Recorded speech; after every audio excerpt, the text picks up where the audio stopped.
Yo, what's good, man? Do me a favor, man, and make sure you go on your Facebook, type in Let's Talk Boxing 24/7, man, and make sure you follow that, man. Join that group, bro. That's the best group, and that's the best boxing group on Facebook by far. I'm in there. I'm a heavy participant, and we can definitely have conversations in there, man. Just do yourself a favor and join that group, all right? What's good is the one and only, but what do I know? Boxing coming back at y'all with another one, man. So we just got done with the Jaron Ennis performance, and man, this man has already developed haters, bro. All right, this guy fought. Jaron Ennis put on a clinic against Villa, who actually established himself by beating Rashidi Ellis in his last fight or whatnot. So this was a fight that many people wanted to see, including myself, man. And Jaron Ennis put on a great performance. And then you still have people that no matter what, they just want to hate on certain fighters, all right? So let's go ahead and get to it, right? Boom. So this guy says, all right, it's time to call a spade a spade. Boots did his thing, and congrats. But let's not act like Villa was a tailor-made punching bag. For real, yeah, Boots is for real, but calm down. He was a 30-plus favorite last night. What did y'all think was gonna happen? Shake my head. Bro, the fact is, bro, he did what he had to do, and he put on a masterful performance, bro, against a guy that's coming off of a very good victory over Rashidi Ellis, bro, who was another very good fighter, all right? Then you got this guy. No, I'm not gonna join the Ennis bandwagon just yet. I remember Karen gave Boots more problems than Villa. So just because a fighter, first of all, Karen didn't give Boots any problems. The problems that Boots had was from himself, not anything that Karen caused, other than the fact that Karen was just in survival mode. But save that thought. I'm gonna come back to that. Then this guy, who's probably the dumbest boxing fan on the planet, still scared to debate me. But anyways, he says Boots should move up to 154. Let's be honest, there are no notable names. This is how smart. He just shows every time how much boxing he does not know. He says there are no notable names for him at 147 to fight, and the competition isn't conducive for his growth. The adversity and recognition Ennis needs to expand his brand is at 154. The best that he gets there sooner than later. It's best that he gets there sooner than later, as Crawford, Spence, and Virgil will be likely there by next year. Who the hell? Okay. Ennis needs a rival, so why not build up a fight with Tim Tszyu? Ennis needs a big name to become a big name. All right, so this guy just proves more and more that he doesn't know boxing. That's why he won't debate me, and I'm still calling him out, whether he wants to debate or handle it in the boxing ring, but we know he won't do that. So anyways, he says there are no notable names at 147 that, like, bro, like as if 147 has not been a stacked division in the whole history of boxing.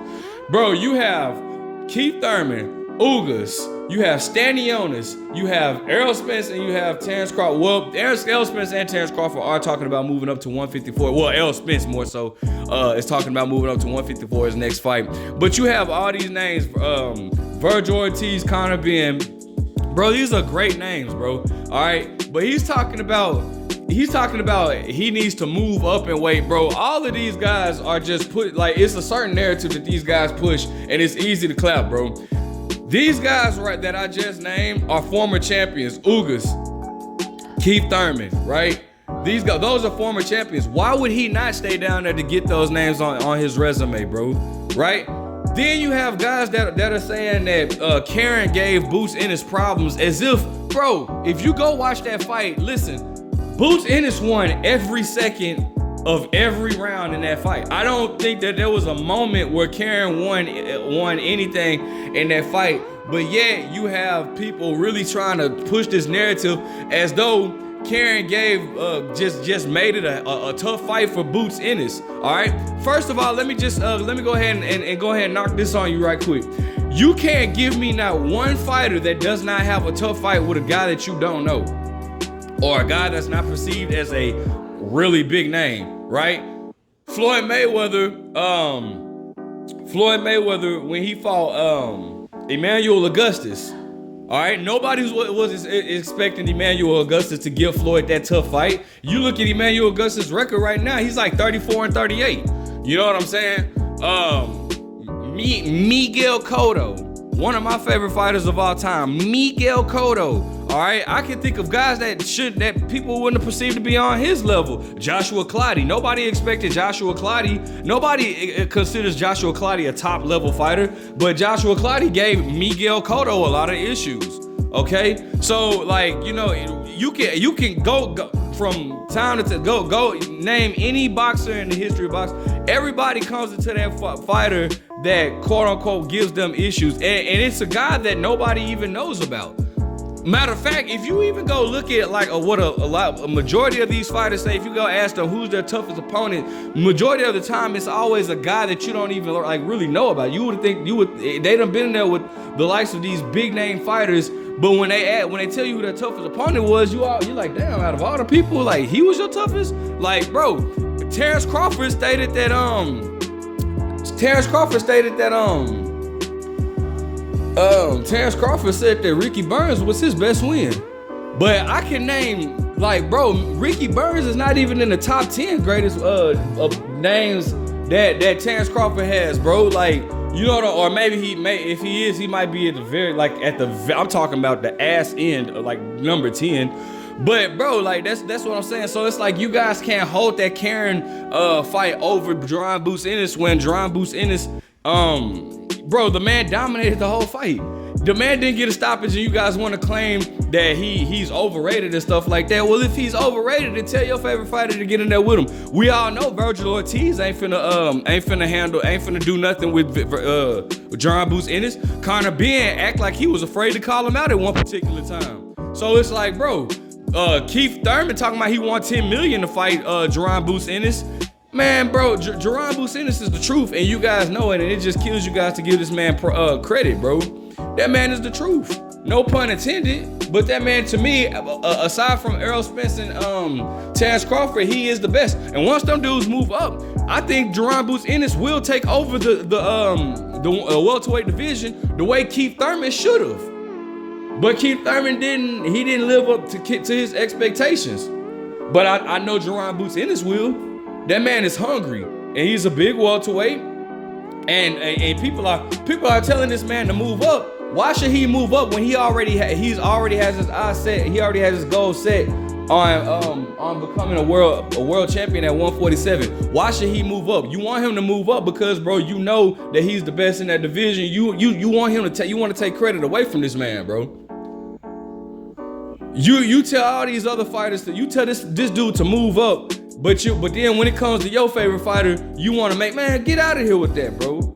Jaron Ennis is the truth. I personally, it trips me out how people try to take credit away from this man, bro. That man, literally, bro, this is proof of you can do everything right and people will still find something to hate on, bro. Everything right. This dude is slick. This dude is everything that we asked for. His defense is great. His offense is superior. He's very slick. He can move. He can box. He can bang. This dude can do. He's a switch hitter. He can do everything, bro. He can do everything, and people still find something wrong to hate on, bro. The man is the truth, bro. And I can't wait. And personally, like I said, I want to see him against Dan Jonas. I want to see him again, bro. I want to see him fight one more time this year. And the thing about it is, I don't even want the next fight that he has, because he said he wants to fight in December. I pray that he can get a fight in December. But his next fight, I don't even want it to be against the top guy, because I want it to be a stay busy fight. Just so after the whole Spence and Crawford situation, bro, he can get a belt, then fight these and fight these big names. Because I know for a fact, they're not gonna fight him. Keith Thurman, I don't think Ugas might. Ugas might just get in there with dude. I ain't gonna lie. I got a feeling that Ugas really don't give a damn who he's in there with. So Ugas might, but Keith Thurman is not gonna get in there with dude without a title. Conor Ben is not gonna get in there with dude not without a title. Virgil Ortiz already knows he's not ready for dude for Boots, not without Boots having a title, and then Stanionis. Now I don't know. Stanionis actually, I think Stanionis would too. I think Stanionis would get in there with Boots Ennis. But those are the only ones that I feel like would. So I think that what I would love to see Jaron Ennis get in there in December. And against a stay busy fight, and then the top of the next year, whatever, if whoever wins, if the rematch is at 154, go ahead and let them relinquish them belts or whatever. Let Boots Ennis fight for him, and then we can see Boots Ennis in there with another top fighter, bro. All right, that's how I see it, man. But regardless, man, people gonna hate. Let them hate. Let me know what you guys think. Make sure you guys like, comment, subscribe. Make sure you go join that group, that boxing group on Facebook called Let's Talk Boxing 24/7. The best group by far. All right, but what do I know?